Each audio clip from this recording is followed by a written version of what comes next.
Welcome and welcome to a series of videos where we are going to empower you with knowledge. So if you are coming in for the first time, remember to subscribe and you also hit the notification bell so that from time to time as we do new videos, you'll be alerted that a new video is already in place. Now, today I want to talk to people who have a passion for chicken farming. Now, chicken farming can be done at two levels. You can do it as a hobby, which is just a passion seeing chicken around, regardless of the breed and the number, and even regardless of the production. Secondly, you may keep chicken for business, where you generate. And chicken for business, we broadly talk about three categories, or actually four, if you include the ones of the hobbies. Now, you can have, of course, there are those who have managed to keep the traditional breed, the one of a hobby, to a point where it becomes a business, but it's not a very sustainable business. Depending on how you run that model, it may not be the very best. Secondly, there are those who keep chicken purposely for eggs. You have a ready market for eggs and you keep a number for the market. We'll talk about that in another video. We have those also who keep chicken for meat. That also we'll pursue in another video. Then the other category, the third one, for those who go commercial, we have the improved, what you call Kenyeji improved, or dual purpose, the one that is either for meat or eggs in between. That is, I think, the discussion that has been around for the longest time now in this country, and people they are now believing like the best breed to keep is the improved. I want to talk something about the improved today, very briefly, for those who may have had interest. You need to be aware that we have different now breeds of the so-called Kenyeji improved. There are those that have found their way from outside Kenya. There are those from India and all that. Others have found their way through Uganda. And so that market of the so-called improved has been actually abused, let me say. Because the breed now that some breeds that are in town, you cannot really ascertain whether they do very well. Let me talk about two major breeds that are, or three actually in the country. We have the Curry improved, which was trending some time back. We have Rainbow Rooster, which is original from some hatchery in Eldoret. We talk about the company is called Kukuchik. Then we have Kenbro from an old company hatchery in Kenya called Kenchik. So they have a breed called Kenbro. Those three are very popular in the country. You can actually get in touch with the organizations that supply that. But one common aspect or trait with all the improved, they are one, heavy feeders. They feed heavily. Somebody may tell you that you can leave them to free range after 1 month. They can scavenge, sort themselves. That you can try. But ultimately, they are heavy feeders because it's a cross between two different breeds. Secondly, they may not be very good layers. They're in between. So if it's eggs you want, normally I advise you decide what you want. Is it eggs you want? Then go for pure layers that will give you more eggs within a very small space, and with optimum care, you get the optimum production. Is it meat you want on a very short basis? Then you may need to go for pure broilers. But if you want something in between, but then you need to know if you're using broiler, improved for business, you may have to contend with a number of challenges, like you really have to spend on feed. A normal broiler chicken, which is meant for meat, will take anything between 6 weeks to 8 weeks, and it will have really matured. You're looking at around 2 to 3 kgs of flesh. While that period, you may actually not have achieved good results from an improved. You may not have a big chicken at 2 months. It may go to 3 or even 4 months for you to obtain the same.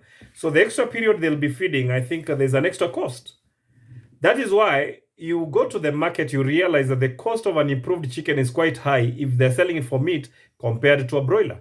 It is because the time the farmer has taken to raise it and the cost it has taken is a bit high. Of course, the meat quality may be improved based on the feed that you give it. That is another story. Secondly, you may not be getting an egg every day from an improved chicken. So this is a chicken, if you're raising it for eggs, which you'll be feeding every day, but you're not getting an egg every day. Now, those in poultry science will tell you they tend to be heavy bodied. And normally, a heavy bodied chicken is not a good layer.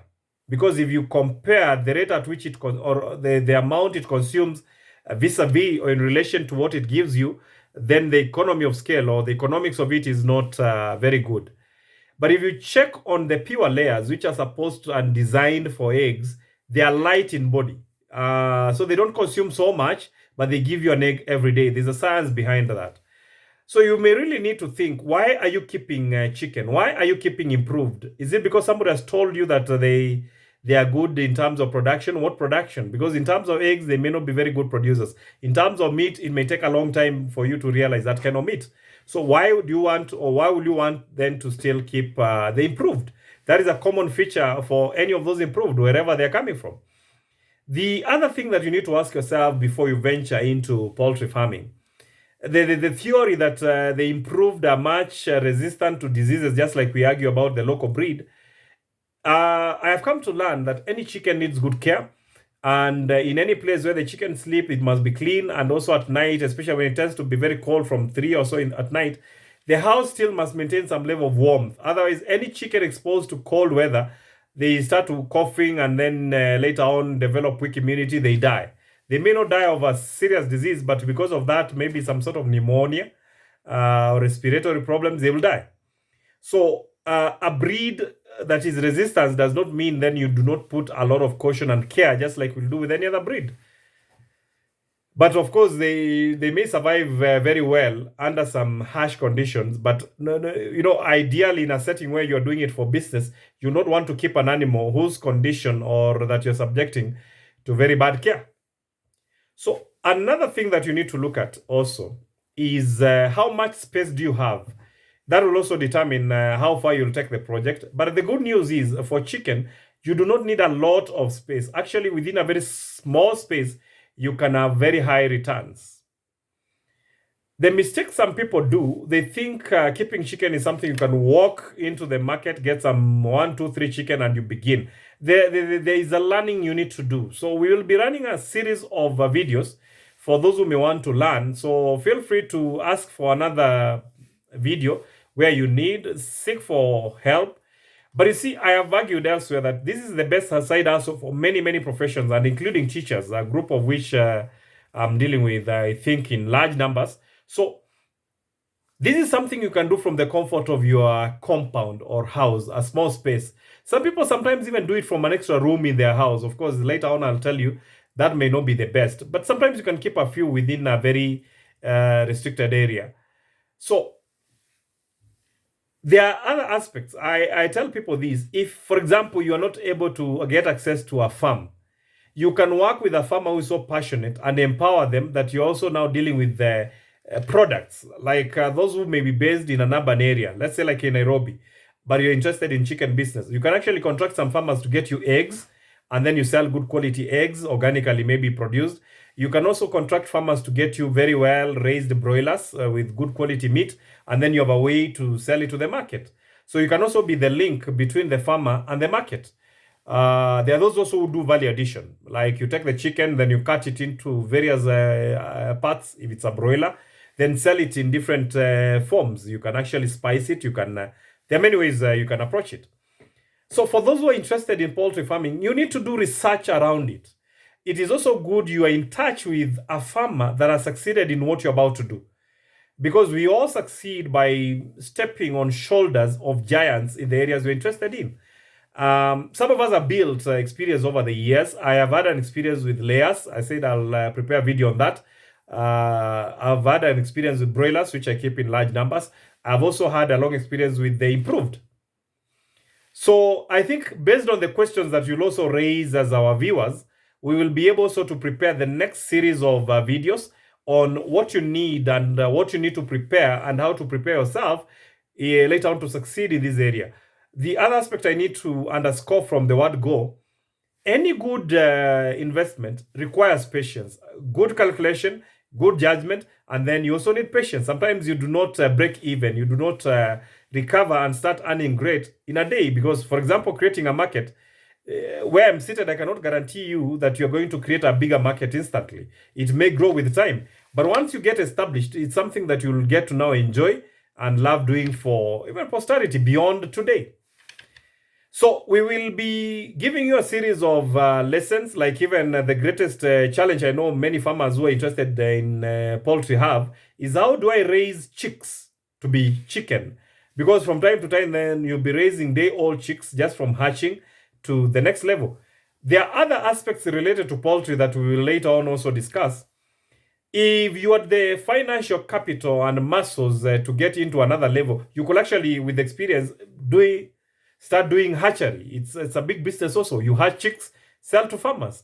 The other line you can get to also, if you had the kind of resources needed, you could get to feed manufacture, but also you need to look at the numbers. How many farmers do you have under your reach or you're going to target, and are you sure they'll buy the product? Sometimes you start small using even simple machines, and then once the customers like what you're producing, then grow it to a bigger business. So the excitement that this line is very interesting and very lucrative is not motivation enough for you to begin and guarantee success. You need to prepare well, you need to learn, you need to get the skill, you also need to interact with people who have been in the field, get to know the challenges they have had to deal with.